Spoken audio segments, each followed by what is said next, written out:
Oke, kembali lagi di cerita skripsiku bagian 2. Gua recap ya bagian pertama.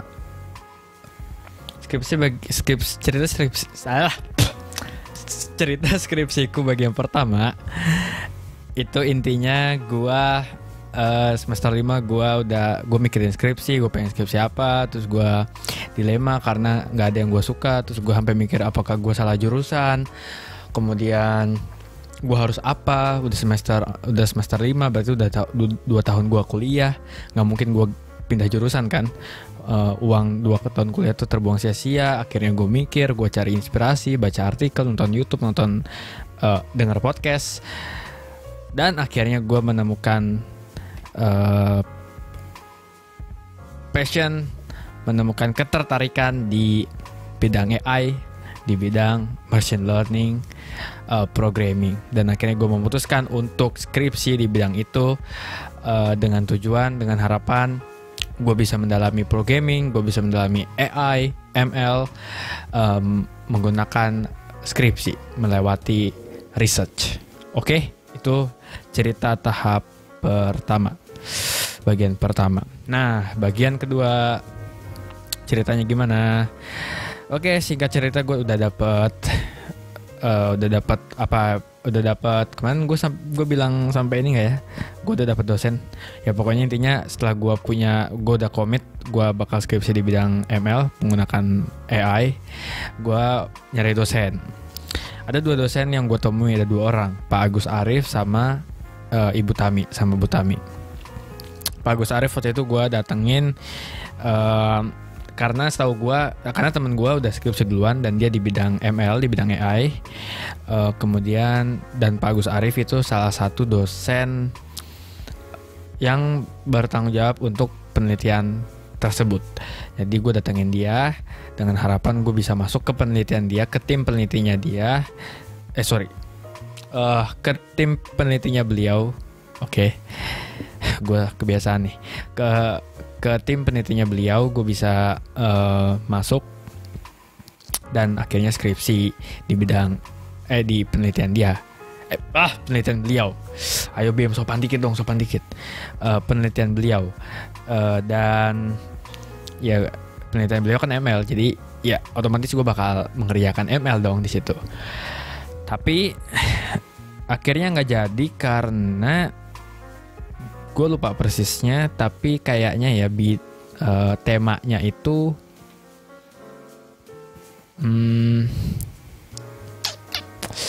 nggak jadi karena temanya nggak cocok sama gue atau metode yang gue usulkan belum bisa diterapin. Gue lupa atau ini kalau nggak salah karena udah terlalu banyak jadi yang meneliti penelitian beliau tuh udah banyak mahasiswa yang skripsi ke dia, udah banyak model-model ML yang udah dipakai gitu, karena udah berjalan 5 tahun ya, berarti udah banyak skripsi yang model-model skripsi gitulah. Model-model ML yang udah dipakai di skripsi itu tuh udah banyak. Akhirnya kayak agak kesulitan untuk mencari model baru atau untuk ngembangin model yang udah ada. Gue waktu itu idealisnya gue pengen make metode baru. Kalau nggak salah. Terus singkat cerita ya gue nggak jadi sama Pak Agus Arif. Gue nyari lagi dosen, langsung ke Bu Tami. Alasannya nggak tahu. Gue pokoknya ya udah pengen aja gitu, gue kepikirannya Pak Agus terus Bu Tami gitu. Terus ya udah gue ke Bu Tami, gue diskusi, gue bilang bahwa gue punya metode ML, Bu Tami punya Bu Tami punya data apa, nanti saya olah dengan ML kayak gitu. Ada nggak Bu Tami ada data tentang apapun lah, punya data yang bisa diolah dengan ML nggak, yang siap olah gitu menggunakan ML. Dan akhirnya ada. Akhirnya Bu Tami mengizinkan gue skripsi sama dia karena dia punya data hasil penelitiannya terdahulu. data suara. Waktu itu dikasih pilihan 2. Mau suara alam, ya suara alam, maksudnya suara-suara burung, suara hewan, pokoknya suara alam ya. Pokoknya ini penelitian tentang lingkungan, tentang akustik lingkungan. Jadi suaranya suara alam, suara hewan. Kemudian kedua adalah suara di rumah sakit. Suara di rumah sakit, aduh serem banget. Gue waktu itu ya kayaknya lebih enak suara alam, karena ya lu tahu sendiri suara alam kan ya kita dengerin suara sungai, angin, hutan, daun. Gue waktu itu gue kepikirannya kayak gitu, daun yang bergesekan karena angin, suara burung, kodok, air sungai gitu kan. Wah gila, ini kayaknya enak nih datanya. Jadi kalau gue stres, gue bisa dengerin, relaxing, dan ya bisa mengembalikan mood lah intinya. Kalau gue punya data suara alam gitu kan. Kalau suara rumah sakit kan gimana ya, lu tahu sendiri sih rumah sakit.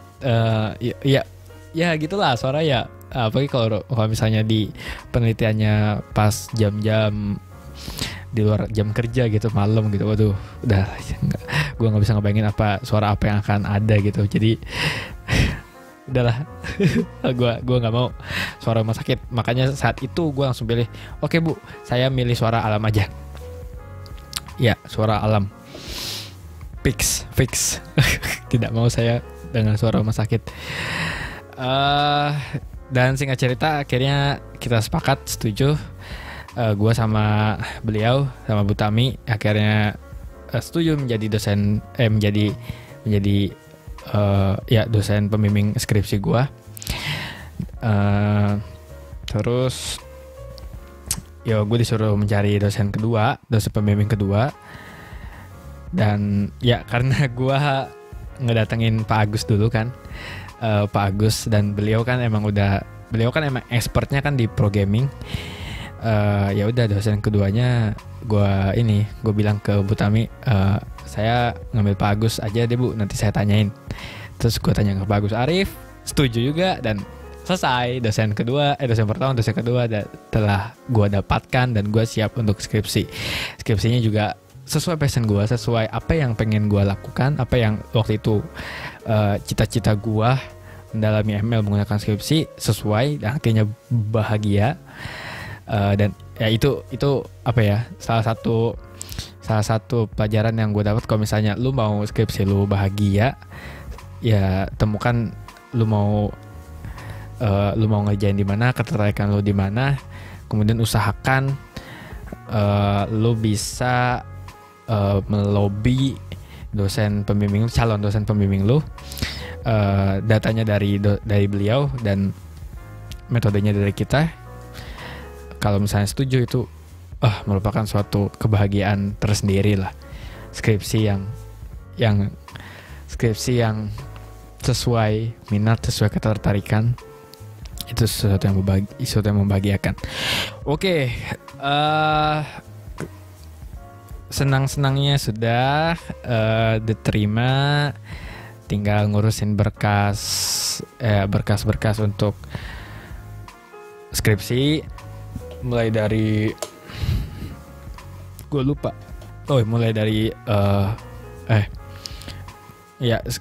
berkasnya tuh kalau nggak salah ya abstrak, terus apa gitu, gue lupa lah secara detailnya. Ya singkat cerita, ya udah gue udah selesai bimbingan sama Bu Tami. Kemudian oke, ini akan lebih teknis gue ngomongnya, dan kayaknya gue nggak akan banyak ke teknis ya. Tapi ya bolehlah untuk gambaran lu apa yang gue lakukan di skripsi.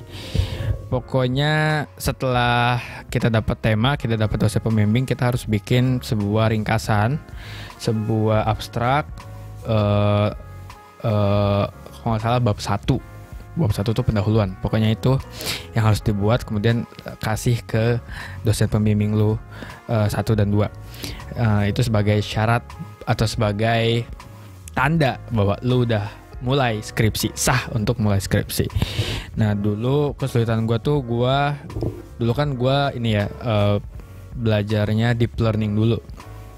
Gue belajar deep learning karena deep learning itu kayak dulu ya pengetahuan gue tuh kayak wah ini benar-benar AI nih. Jadi lu cemplungin data terus dia belajar sendiri tanpa lu harus oprek apapun lah, tanpa lu harus belajar statistik, tanpa lu harus belajar ya statistik, probabilistik dan lain sebagainya, matematika dan gitu. Itu pemikiran salah, tapi ya itu pemikiran gue zaman dulu. Salah pokoknya kalau lu menganggap bahwa AI itu bisa melakukan segala hal tanpa lu harus belajar matematika, statistik, probabilistik, salah besar, big no. It's the big mistakes that you have taken, that you have done. Pokoknya jangan pernah mensepelekan matematika, jangan pernah mensepelekan statistik dan probabilistik ketika lu mau terjun ke bidang ML atau AI. Oke, jangan pernah. Nah, dulu gue pengen pakai metode karena data gue kan suara burung, suaranya doang nih, istilahnya nggak ada label apakah suara burung ini itu untuk burung apa gitu, burung A, burung C atau burung apa gitu, pokoknya nggak ada. Jadi cuma memang benar-benar suara mentah rekaman alam sekitar gitu. Nah karena itu gue berpikir bahwa ini kayaknya kasus unsupervised learning. Karena unsupervised learning, maka metode pertama yang gue cari adalah self-organizing map. Lu bisa cari, itu salah satu metode unsupervised learning, salah satu deep learning untuk pembelajaran unsupervised learning. Oke, self-organizing map. Terus singkat cerita gue udah cari papernya, baca tutorialnya, baca Medium, baca apapun lah. Nggak bisa gue, sumpah susah banget ini gila sih, susah banget ini self-organizing map. Pokoknya gini ya, setelah gue lama setelah bertahun-tahun, setelah banyak baca artikel, ternyata unsupervised learning itu susah, men. Kalau lu bisa ngebuat masalah lu jadi supervised learning, buatlah jadi supervised learning. Jangan pernah mau atau untuk sementara jangan pernah mau untuk mengolah data yang unsupervised. Kalau bisa hindari unsupervised karena itu sangat sulit. Kalau kecuali lu emang mau dedicated, mau berdedikasi untuk meluangkan waktu lu, tenaga lu untuk meriset di unsupervised learning, it's okay, it's fine. Tapi kalau misalnya emang lu mau cari yang lebih mudah, carilah yang supervised learning. Udah ada labelnya ya. Kemudian karena kesulitan, gue nggak nemu, gue mentok. Akhirnya gue nanya sana sini, nanya temen. Akhirnya dikasih kedua, yaitu autoencoder. Ini juga unsupervised learning. Ini contoh penerapan di tutorialnya ya. Tutorialnya itu adalah AI yang bisa meniru lagu atau musik, yang meniru lah, terus dia ya akan mengeluarkan output semirip mungkin dengan lagu aslinya. Jadi kalau misalnya lu punya lagu lagu-lagu Indonesia, lagu indie, Nadine Namiza, Virsa atau apapun lah, lagu luar, lagu Korea, Ayu lagu Ayu, BTS dan lain sebagainya.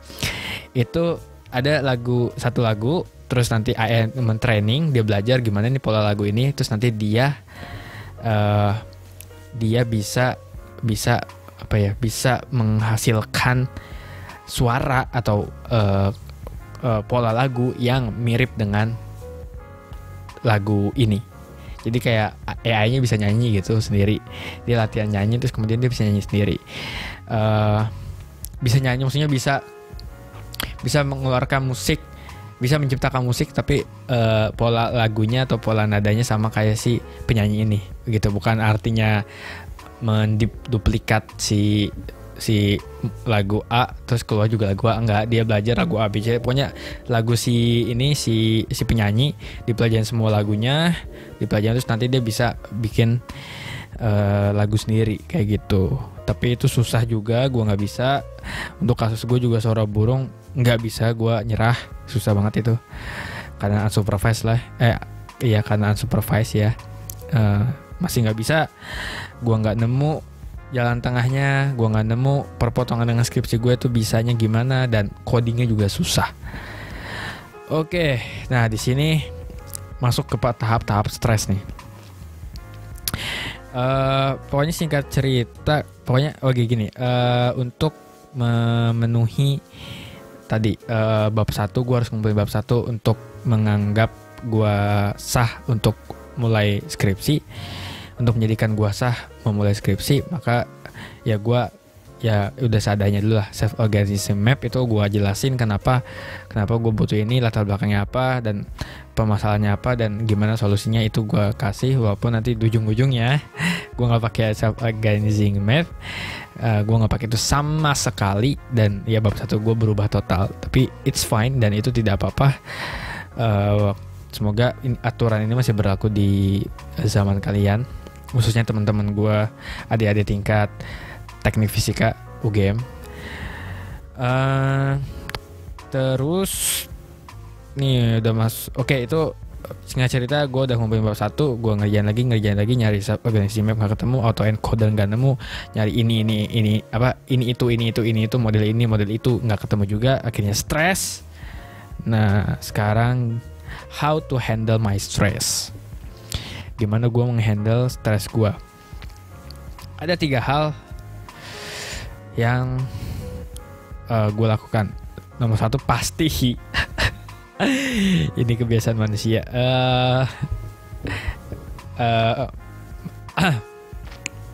pasti mendekatkan diri kepada yang ilahi, kepada Allah, mendekatkan diri. Dan ya udahlah, kalau emang kayak gitu sifat manusia, emang kalau lagi susah baru mendekatkan diri ke Tuhannya, kalau enggak ya kadang lupa kayak gitu. Jangan ya, setiap hari harus mendekatkan diri. Tapi ya itu salah satu mereda stres, ya udah berdoa, sholat, dan ya pokoknya mendekatkan diri. Oke, selain itu ada beberapa hal lagi. Pertama yaitu main ke lab.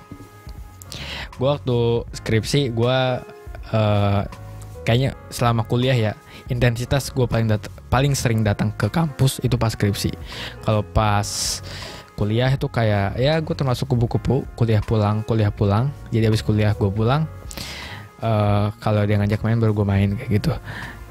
Terus, nah waktu skripsi, waktu stres gue biasanya main ke lab.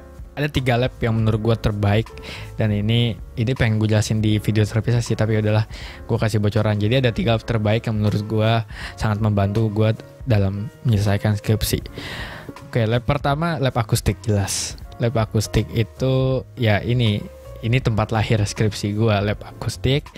Jadi gue datang ke situ, sering nongkrong ke situ, kita go foodat, makan, ngobrol, ngebahas gosip yang ada, ngebahas trending topik yang ada, ngebahas cerita-cerita lucu, cerita-cerita menarik lah, unik, dalam tanda kutip unik.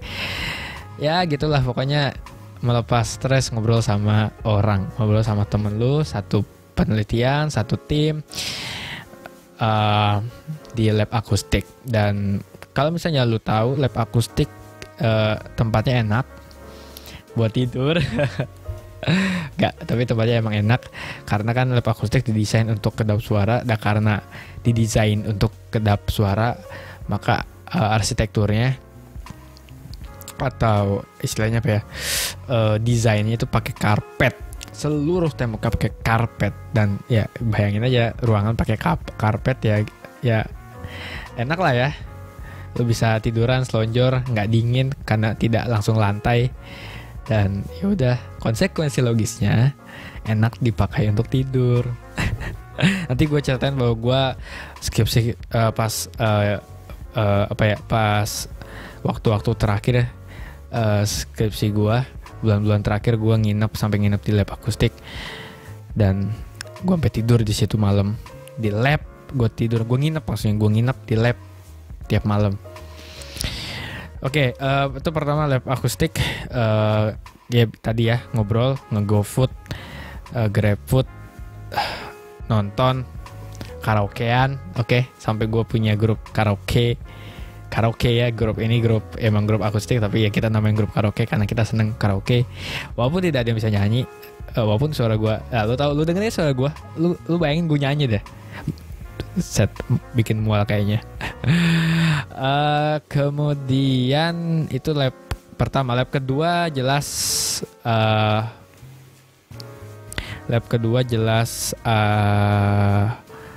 nggak jelas, maksudnya lab kedua adalah lab lab visual. Jadi di teknik fisika itu ada lab visual. Nah ini lab tempat mahasiswa bimbingannya Pak Agus Arif bekerja. Oke, tempat ini enak. Tempat ini jadi pereda stres gue karena di tempat ini semua teman sekelas gue. Jadi nggak hanya peneliti. Jadi kebetulan waktu zaman gue skripsi, semua temen seangkatan gue, bahkan sekelas gue, itu mainnya pada ke lab visual. Jadi ya udah ketemu temen sekelas gitu, dan nasib sependeritaan skripsi juga, seperjuangan juga. Jadi enak bisa ngobrol ini itu, dan ya udahlah karena obrolan laki-laki lu tahu sendiri. Dan ya kita apapun kita obrolin lah. Oke, terus kita juga sering main karena ya lo tahu permainan kita mahasiswa khususnya cowok main PS kayak gitu di laptop yang bisa PS. Waktu itu kebetulan laptop gue ya cukup kuat untuk PS 2020, jadi ya udah gue korbankan laptop gue untuk ayolah kita main memain PES. Walaupun gue nggak bisa, walaupun gue sering kalah, tapi it's okay, it's fine, it's totally fine because to release your stress you should play the game, play with your friend, play anything that you and your friend can do that, and ya pokoknya kayak gitu. Jadi lu bisa ya gue korbankan lah, yang penting kita main, kita nggak stres skripsi, and when we back to the thesis, to the skripsi, kita bisa mood kita baik lagi, semangat lagi, dan bisa mengerjakan dengan baik. Oke, jangan remehkan bermain dengan teman, jangan remehkan datang ke kampus, jangan remehkan waktu-waktu ketawa, ketiwi, bercengkrama dengan teman kalian. Walaupun kelihatannya kayak membuang-buang waktu, tapi menurut gue itu it's very very important, because ketika kita bermain, kita melupakan skripsi sejenak. Walaupun kayak counterintuitive karena kita lu gimana sih, lu lagi skripsi malah dilupain, tapi trust me, itu bisa ngebaikan mood lu. Dan gue pernah bikin video bahwa sesekali istirahat itu perlu. Oke, lu cari dah video gue kalau nggak salah, pokoknya ada istirahat perlu gitu. Nah itu gue bilang bahwa sesibuk-sibuk apapun lu skripsi, sestres apapun lu skripsi, jangan lupakan untuk bermain. Oke, jangan pernah lupakan untuk bermain. Mainlah dengan siapapun, dengan temen lu, atau kalau misalnya nggak ada dengan temen lu, ya lu keluar aja sendiri main. Nah ini nanti nyambung sama ketiga nanti sama poin ketiga, bagaimana gue merilis stres. Oke, itu lab visual ya, tempat main gue sama teman-teman, sama anak-anak kelas. Dan lab yang ketiga itu adalah lab SSTK.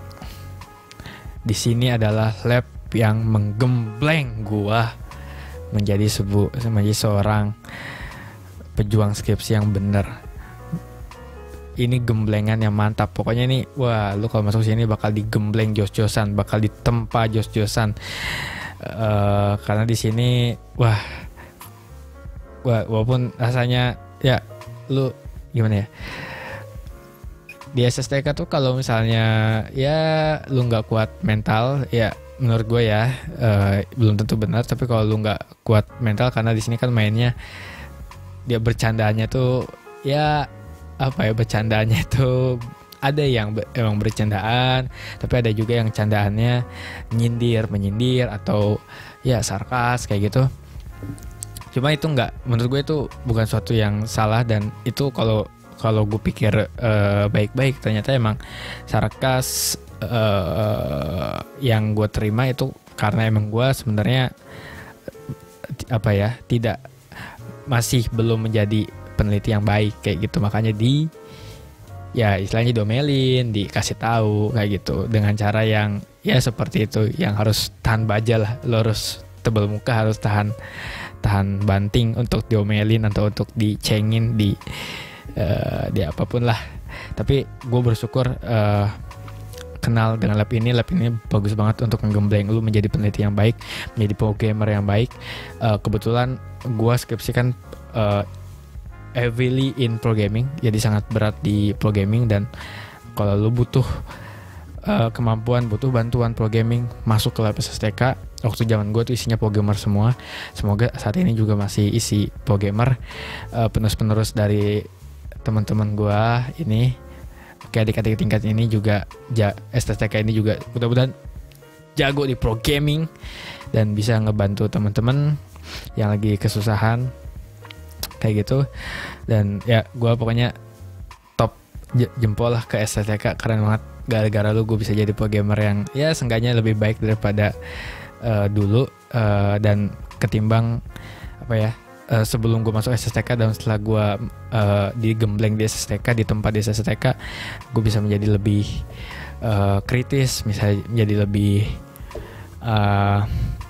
apa ya, berargumen, ada alasannya, tidak omong kosong, tidak bullshit, dan tidak kosong lah gitu. Dan satu lagi, kalau misalnya lu mau masuk STK, lu mau minta bantuan, pastiin di otak lu tuh, di kepala lu tuh nggak kosong, oke? Udah ada yang lu isi, dan ketika masuk STK, lu tahu apa yang harus ditanyakan, lu tahu apa masalah lu. Karena kalau misalnya lu datang dengan kepala kosong, mereka tidak akan sebaik itu, men. Mereka tidak akan sebaik lab akustik. Lab akustik mungkin kalau lu kosong masih bisa dibantuin kayak gitu, dikasih senyum. Kalau SSTK ya waktu zaman gua jangan harap sih bisa dapet perilaku khusus atau ya keistimewaan kayak gitu. Oke. Tapi udah, sekali lagi gue bersyukur lab SSTK itu the best banget untuk programming, untuk belajar programming, untuk nyari teman, untuk nyari partner, untuk nyari korektor, apa sih, orang yang bisa ngekoreksi lu, karena dia tidak pandang bulu. Kalau lu salah dihajar, kalau lu benar didukung kayak gitu, jadi imbang lah ya. Oke, gila, gue ngomong baru segini, gue padahal sampai 12 poin nih mau gue ceritain. Ini udah 30 menit, dan gue yakin ini bakal panjang banget cerita gue. Dan mudah-mudahan ini gue skip sampai gue stop sampai 30 menit aja, dan nanti kita lanjut ke bagian part 3. Semoga bisa ngebantu lu skripsi. Nanti kalau misalnya lu butuh pengetahuan tentang teknisnya, maksudnya tentang gimana lu cerita nulis dan sebagainya, gimana lu nulis, gimana lu bikin skripsi, penulisan dan lain sebagainya, lu komen aja kalau misalnya butuh itu. Tapi gue bakal cerita itu tapi di akhir-akhir, karena sekarang gue masih ngasih tahu apa yang gue alami selama skripsi. Jadi bukan ketika skripsinya, tapi di luar skripsi, stresnya, perjuangannya, ya gitu-gitulah, something like that. Oke. Dan karena udah 30 menit, gue akhiri dulu. Kita lanjut ke part 3 kapan-kapan, karena masih ada beberapa poin yang harus gue jelasin yang tidak cukup untuk gue jelasin di part 2 ini. Oke, thank you udah nonton video gue. Terima kasih banyak dan goodbye.